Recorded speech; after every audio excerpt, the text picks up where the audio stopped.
Perfeito. Eu não consigo ver ninguém, mas tudo bem. Então, vou dar continuidade ao que o Johnny falou e vou passar um pouco rápido esse começo, porque nós estamos com muito tempo.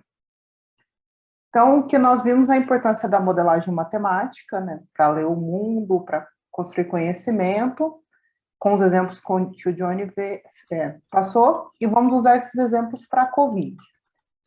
Lembrando os modelos de crescimento, o primeiro foi de Malthus, que, que os alimentos crescem em PA e a população em PG, e que inevitavelmente vão acontecer guerras, pragas, epidemias, como foi peste bubônica, como foi a epidemia de cólera, como infelizmente está sendo a de Covid. E nós vamos trabalhar com o modelo de Verhulst, que temos a equação logística. Lembrando só da passagem de discreto para contínuo. Então, apesar dos nossos dados serem discretos, todos os dias a Organização Mundial da Saúde libera os dados da Covid, nós vamos trabalhar com o modelo contínuo, com as derivadas. Então, vamos direto ao ponto. O primeiro modelo é o CIR, que é, vamos dividir a população em compartimentos, temos suscetível, infectado e recuperado ou resistente, e temos, nesse caso, né, a taxa de transmissão de suscetível para infectado, depois de infectado para resistente, e nesse modelo nosso, nós temos uma perda de resistência. Então, um modelo bem introdutório mesmo. Feito isso, temos ele discreto. Então, como nós trabalhamos ele discreto? O número de pessoas no compartimento do infectado no instante T mais 1, no caso N mais 1, menos no instante anterior. Mesmo exemplo que o Johnny falou das baleias. Então, é o quê? É o menos as pessoas que saem de S para I, que foram as pessoas que entraram em contato, que são suscetíveis e entraram em contato com os infectados. E as pessoas que perderam a resistência. Então, as pessoas que entraram nesse compartimento. Mesma ideia para os infectados. Então, são as pessoas que se tornaram infectados e que se recuperaram. E a mesma ideia para os resistentes. São as pessoas que se tornaram resistentes e que perderam essa imunidade. Seja a imunidade, por enquanto, estamos trabalhando só com a imunidade da doença mesmo. Olha, eu não consigo ver o chat, então, se tiver alguma coisa, Johnny grita, por favor. Sim. E a passagem do mesmo modelo para contínuo, e temos a simulação. Então, a ideia é exatamente essa. Começamos com toda a população suscetível, 100%, ele perde uma suscetibilidade, temos a típica curva de uma infecção, e os resistentes, lembrando que estamos trabalhando com um modelo que a resistência é perdida. E outro detalhe, não imaginávamos que a pandemia fosse durar mais de 2 anos, então estamos trabalhando com população constante. Então, como variar um pouco esse modelo? A gente pode incluir confinados, que não sei, não faço ideia como é em espanhol e nem tento falar. Mas são aquelas pessoas que fizeram um isolamento social. Em alguns países foi lockdown, no Brasil não, as pessoas começaram a trabalhar em casa, como eu e o Johnny estamos nesse momento. Então temos uma taxa da população que vai para confinados, só que essas pessoas também se infectam. Seja por uma ida ao supermercado, seja por uma ida à farmácia, um pedido de comida. Então, como nós temos a taxa beta, né, que quando essas pessoas entraram em contato com infectados, se tornaram infectados, mesma coisa para os suscetíveis, os infectados passam para resistentes e perdem a resistência. Então, qual a diferença desse modelo com o anterior? Vale a pena mesmo fazer um confinamento? Então, aqui nós temos os gráficos. A curva dos infectados, ela está mais baixa do que a anterior. No final tem um slide comparando todos. E aí a gente tem o quê? Um certo confinamento que vai ficar constante de acordo com o tempo. Então, nessa simulação, não estamos relaxando as medidas ainda. E a diminuição do suscetível, a mesma ideia. Qual outra variação nós podemos fazer? Vacina. Então, os suscetíveis, eles vão se vacinar. Quando perde a imunidade, né, que no caso 6 meses, cada vacina tem um tempo, eles voltam a ser suscetíveis e a dinâmica continua a mesma coisa. Então, nós estamos apresentando várias possibilidades de interpretar o problema da Covid, né, de trabalhar, principalmente na questão de como os alunos podem trabalhar, quais as possibilidades. Então, desculpa, tem um erro aqui. O esquema da modelagem é a mesma coisa, sabe? Divisões compartimentais e o fluxo de um compartimento para o outro. E temos as simulações. Então, os vacinados, eles vão crescer. Aqui está uma simulação para 350 dias, então a perda de imunidade é pequena, resistentes vão cair e a curva de infectados menor. Então, qual o efeito dessas medidas nos infectados? É uma coisa que pode ser analisada. Então, nós temos confinamento e vacinação, que é o que aconteceu aqui. Passamos o primeiro ano de pandemia, imagino que na Costa Rica tenha sido algo parecido, em Portugal não, porque foi um exemplo de vacinação, mas passamos o primeiro ano somente confinados, e o segundo começou a vacinação de uma forma um pouco lenta, que a gente mostra até num gráfico posterior. Então, a mesma ideia, vamos acoplando mais compartimentos. Então, os suscetíveis, eles confinam. No caso, nós estamos trabalhando só com os suscetíveis vacinando. Mas poderia ser os confinados vacinando, mas vai ficar o que o Johnny fala, um espaguete. Então, fica muita coisa. Sistema de equações, que é basicamente juntar os dois anteriores, né? E aqui temos uma diminuição maior da curva dos infectados. E aí, agora, comparando as curvas mesmo em si, nós temos somente o modelo CIR, aqui é a proporção de infectados. O CIR com vacinação, com confinamento e com vacinação em confinamento. Né? A gente consegue acabar mesmo com a pandemia. Claro que são valores, alguns são hipotéticos, é simplesmente um exemplo ilustrativo.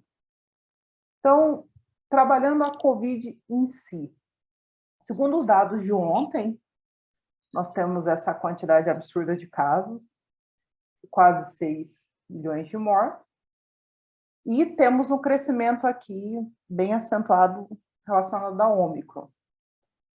Na Costa Rica, eu pesquisei, e a Costa Rica está responsável por menos de 0,2% dos casos. Isso é um resultado que chama bem interessante. Desculpa, o link embaixo está errado.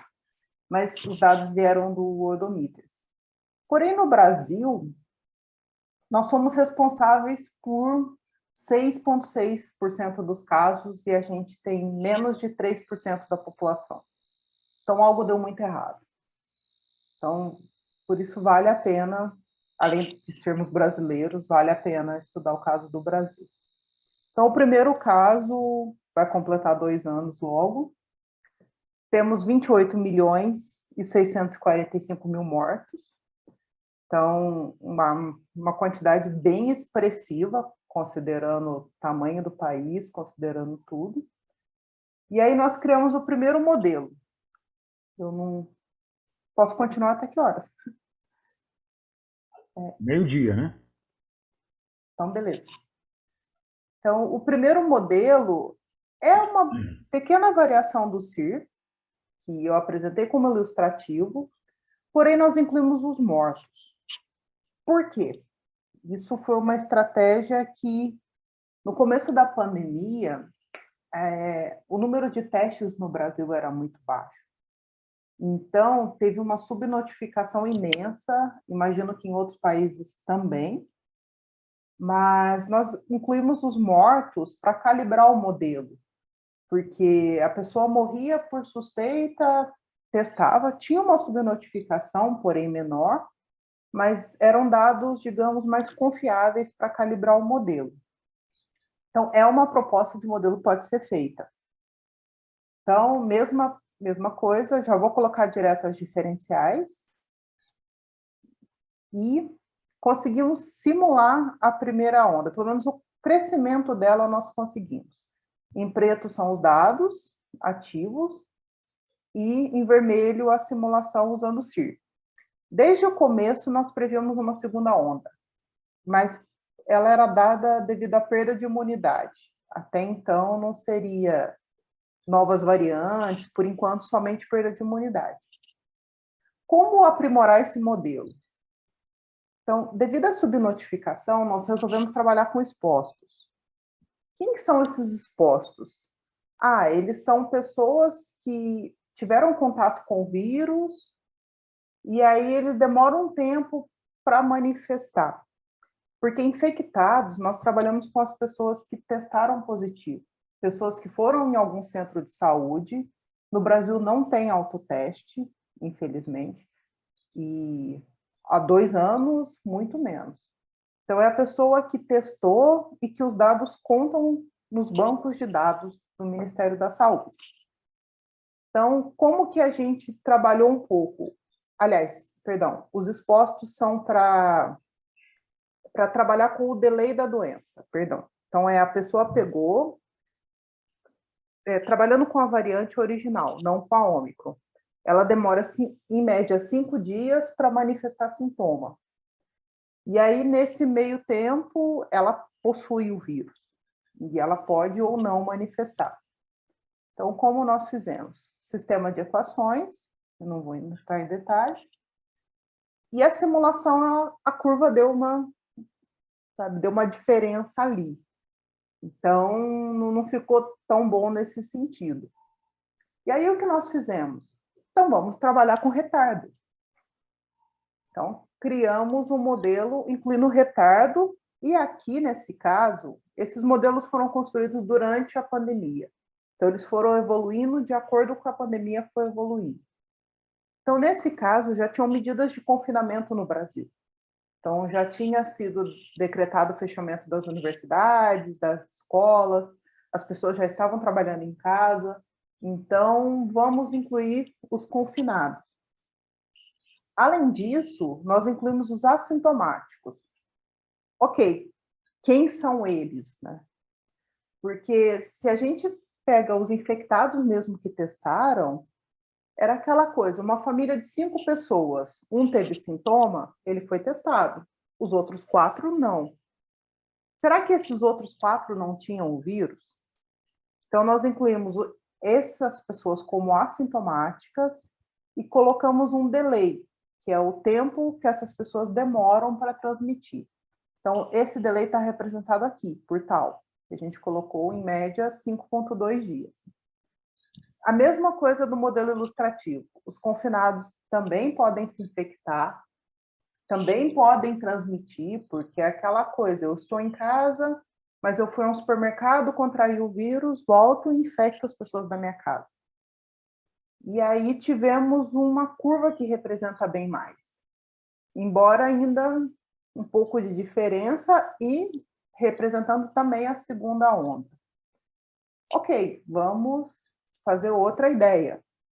Vamos tirar o delay e voltar aos expostos, que é justamente, eles foram criados por isso, né?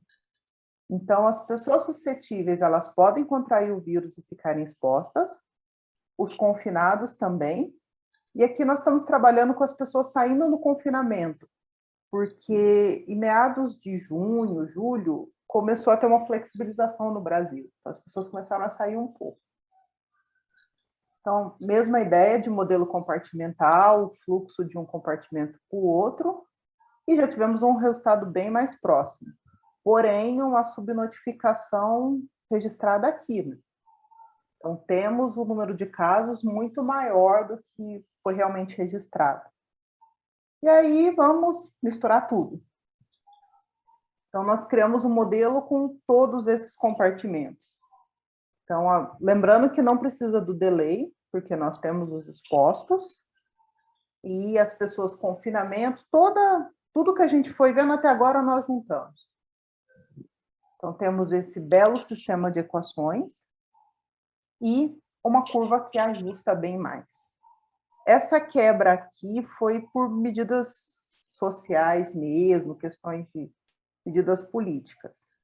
Mas comparando todas, nós temos que realmente o modelo mais completo é o que melhor se ajusta, e, curiosamente, o modelo mais simples também ele se ajusta ao começo dos dados. Então, feito isso, terminamos a primeira onda, essa simulação ela vem até aqui. Porém, a segunda onda do Brasil teve uma amplitude muito maior. Ainda não fizemos a Ômicron, mas a segunda onda teve uma amplitude muito maior. Então, o que nós fizemos? Lembrando aquele modelo que a gente tinha, nós simplificamos ele. Então, nós tiramos as pessoas que entram, que saem de confinamento. Então, a gente vai trabalhar só com fluxo, número de pessoas e confinamento, no caso, porcentagem, né? Tiramos os assintomáticos que vão para resistentes, porque esse era o valor estimado. E lembrando que nessa época surgiu uma nova variante, que foi a variante Gama, e ela surgiu no Brasil. Ela surgiu em Manaus, teve um colapso do sistema de saúde, não sei, assim, vários jornais... Desculpa, alguém falou? Ninguém falou nada? Mas vamos falar logo, para do horário. Tá. Acho que 3, 5 minutos. Quer que eu pare aqui? Não sei, vamos perguntar para o Javier. Marina? Michael es el chair. Yeah. Do you're now to finish or? I can stop now and continue tomorrow. Okay, perfect. So if there are any questions about the presentation or the mini course.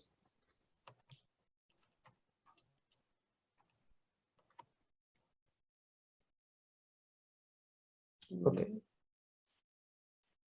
So in Costa Rica, there are many people that working in this kind of models. Here is Agustin. There is a good service researcher in other department in the university. That is working with this kind of models, and also Fabio, Mario, for example. So maybe there is a good a chance to collaborate with Brazil and Costa Rica. There is a question, Michael, from Agustin. John, translate, please. Go ahead, Agustin, go ahead. So the question is, go ahead. Buenos días, un gusto, ¿no? Muchísimas gracias. No sé, la pregunta la hago en español, en inglés. How do you prefer to? Yo creo, Agustín, que lo va a preferir Marina que lo hagas en portugués, pero hágalo en español, yo puedo ayudar. Ahí sí le quedo mal. No, lo que quería era hacer una consulta en específico sobre cómo manejaron el tema a la hora de modelar los casos activos, teniendo en cuenta los cambios que se dan por lo menos en el caso de Costa Rica, nosotros tuvimos un problema, me imagino que eso es similar en el resto de los países, a la hora de que se cambian los protocolos de recuperación. Antes las personas se recuperaban a los 14 días, después se fueron recuperando a los 5 días o a los 7 días, ahora hay un cambio en Costa Rica se pasó de 14 a 7 y ahora hay personas que quieren cambiarlo a 5 por el tema de Omicron asociado a las incapacidades. Yo sé que esto es un factor que entra a jugar dentro de todas las estimaciones a lo largo de los modelos de compartimentos, porque las reglas de juego van cambiando cada cierto tiempo, ¿verdad? No nos manejamos con un conjunto uniforme de reglas a la hora de hacer los modelados. Y eso nos ha afectado mucho en algunas de las predicciones. Yo sé que a lo largo de la presentación fueron indicando cuáles fueron los ajustes que se fueron haciendo conforme las olas, pero los casos activos siempre ha sido una variable, digamos, interesante de analizar, y también los activos y recuperados. No sé eso cómo lo enfrentaron ustedes. No sé si me expliqué un pouco sobre la consulta. Sim, você entendeu, Marina? Eu acho que eu entendi. Bom, respondo o que você entendeu e depois eu faço os comentários. Nós temos os dados de recuperação.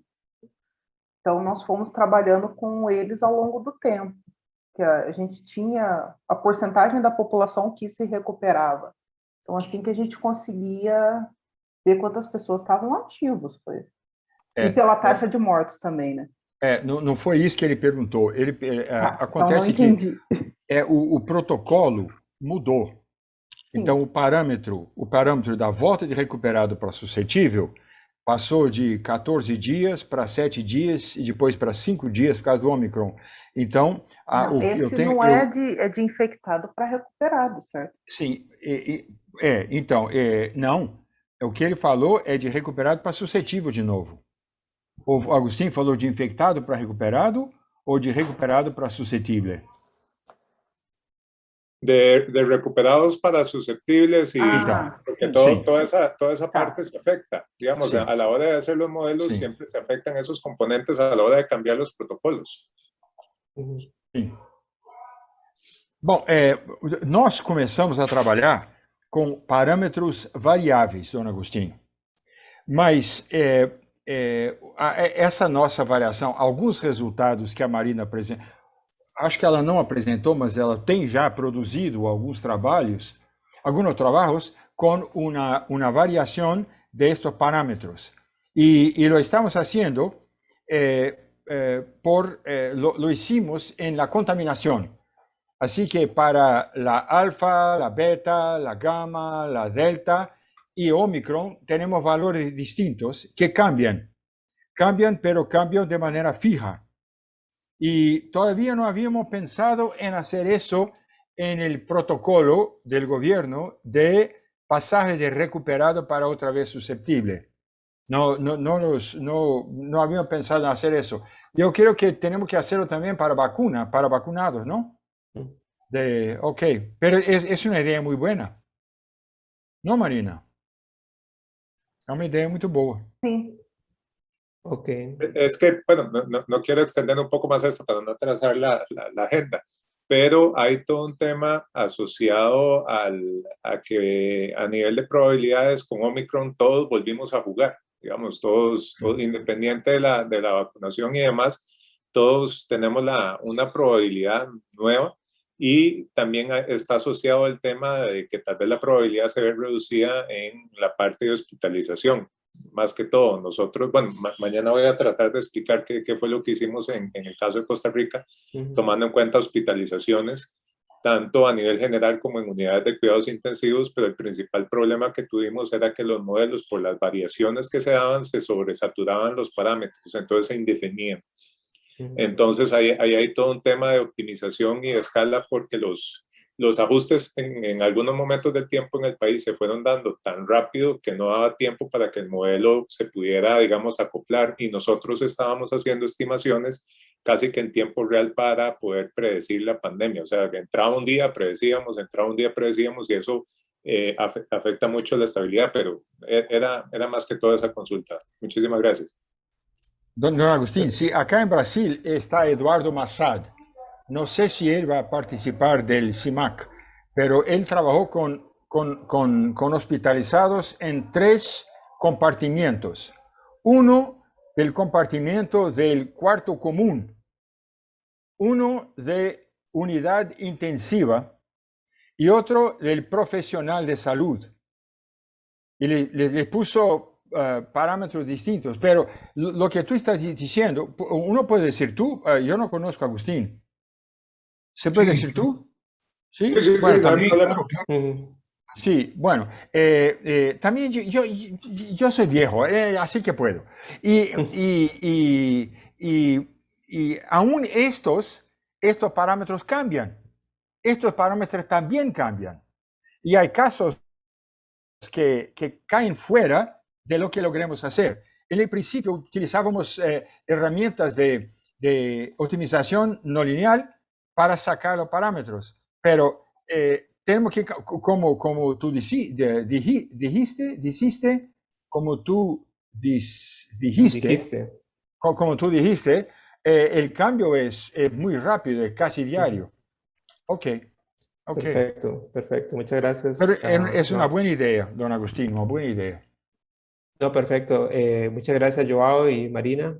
Muchas gracias, Agustín, por las preguntas. Y creo que vamos a continuar con la siguiente presentación para no atrasar el horario.